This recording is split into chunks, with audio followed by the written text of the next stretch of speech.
Good evening दोस्तों, मैं हूं अवधेश सिंह ठाकुर। आप सभी का स्वागत करता हूं अपने यूट्यूब चैनल सर्विस जैक्सन पे।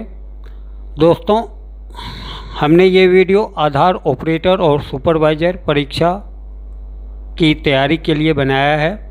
हमारे जो दोस्त आधार ऑपरेटर या सुपरवाइज़र की तैयारी कर रहे हैं या जिनको एग्ज़ाम है या जो एग्ज़ाम देने वाले हैं, उनके लिए वीडियो रामबाण के समान है।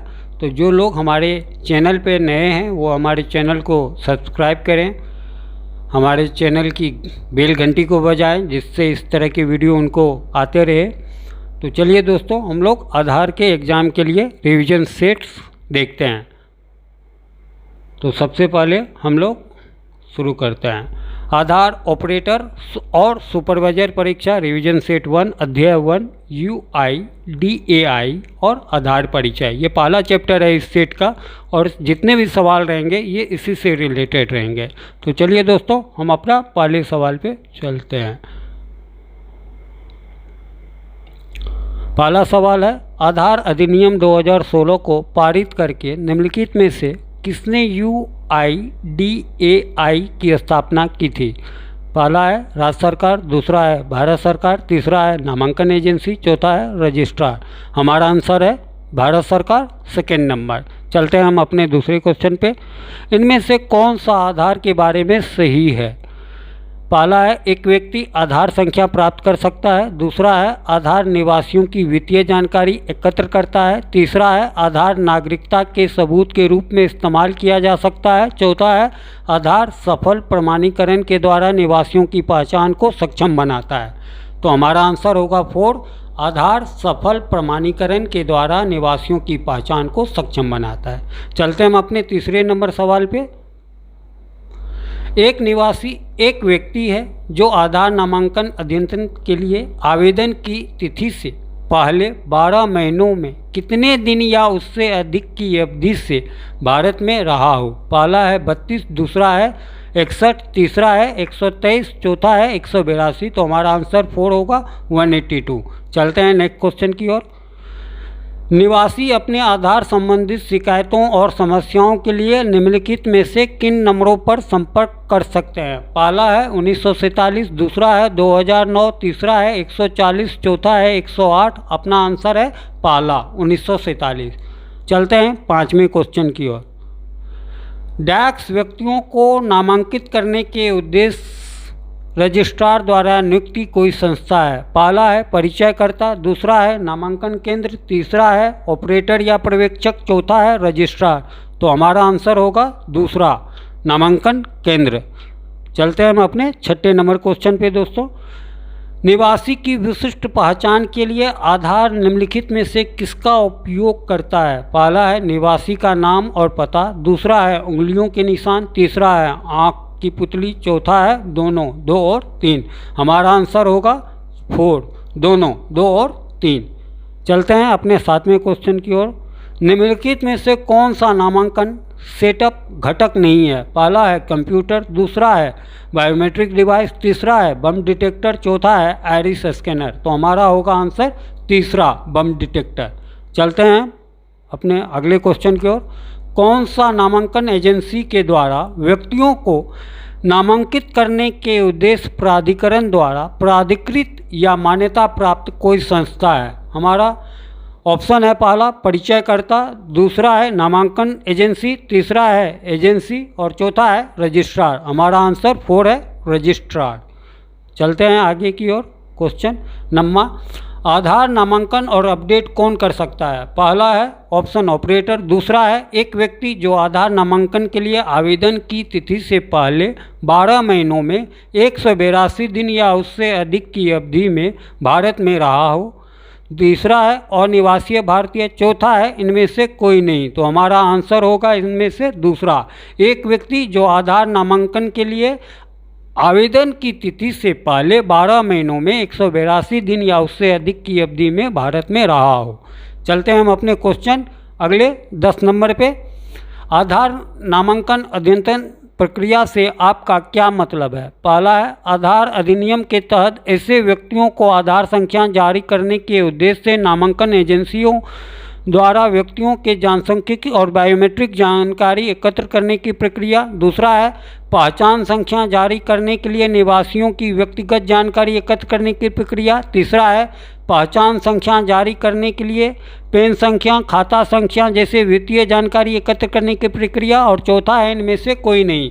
तो हमारा आंसर होगा दोस्तों पहला। आधार अधिनियम के तहत ऐसे व्यक्तियों के आधार संख्या जारी करने के उद्देश्य से नामांकन एजेंसियों द्वारा व्यक्तियों से जनसांख्यिकीय और बायोमेट्रिक जानकारी एकत्र करने की प्रक्रिया। चलते हैं हम अपने क्वेश्चन 11 की ओर। आधार नामांकन अधिनियम 2016 सरकारी राजपत्र में कब प्रकाशित हुआ था? पहला ऑप्शन है 28 जनवरी 2009, दूसरा है 29 सितंबर 2010, तीसरा है 12 सितंबर 2015, चौथा है 12 जुलाई 2016। तो हमारा आंसर होगा 4, 12 जुलाई 2016। चलते हैं आगे की क्वेश्चन पे।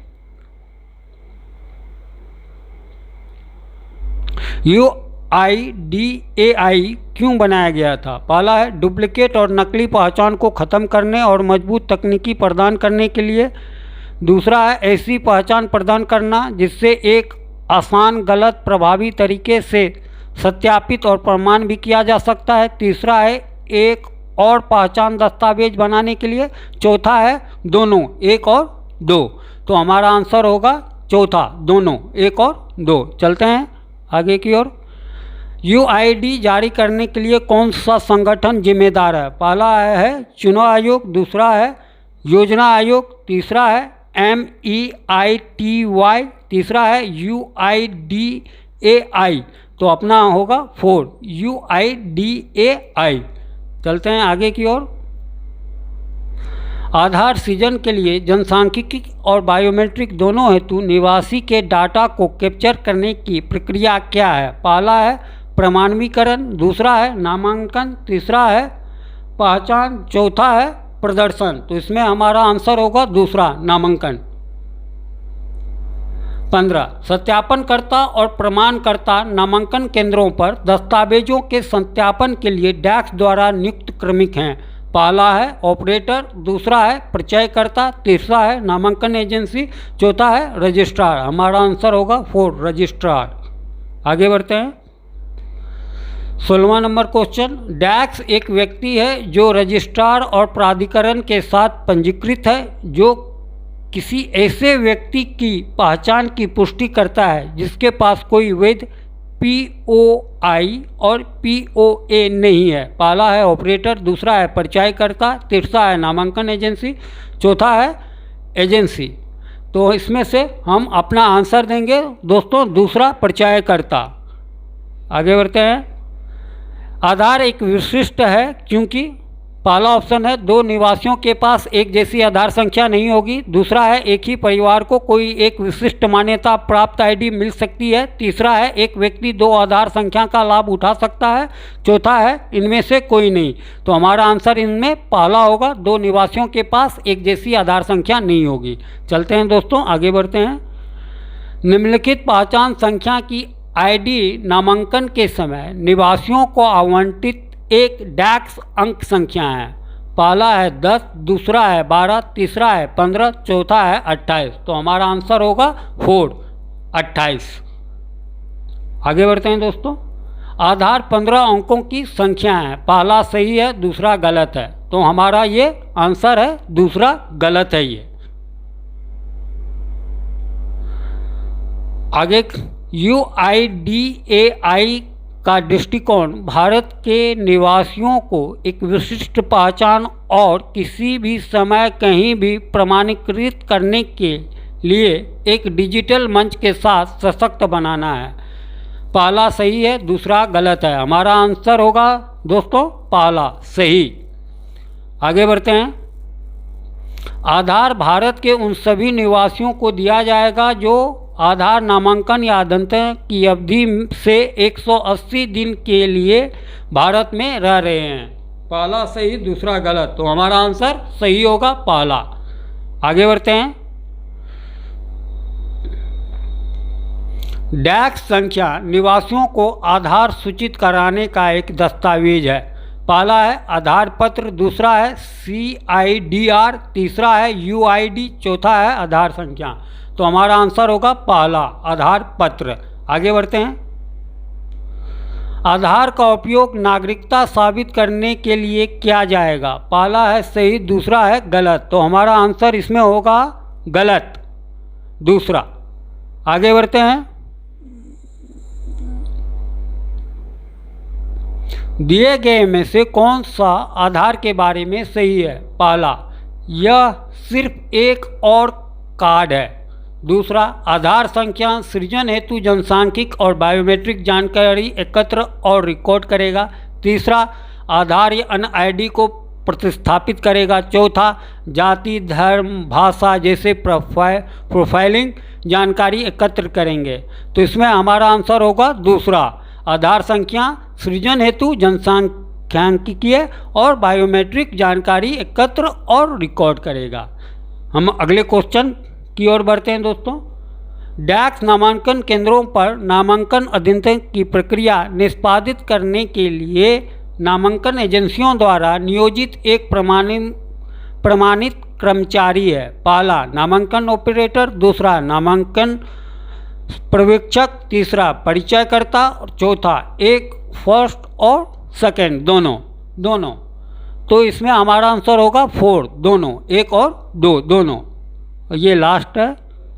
निम्नलिखित में से कौन सा सुनिश्चित करता है कि केवल प्रशिक्षित और प्रमाणित व्यक्ति नामांकन अद्यतन प्रक्रिया का संचालन करते हैं? पहला है नामांकन एजेंसी, दूसरा है पर्यवेक्षक, तीसरा है ऑपरेटर और चौथा है UIDAI। तो इसमें होगा हम लोगों का आंसर 4, UIDAI। तो दोस्तों इसी तरह आप दूसरे वीडियो को भी देखिएगा। धन्यवाद।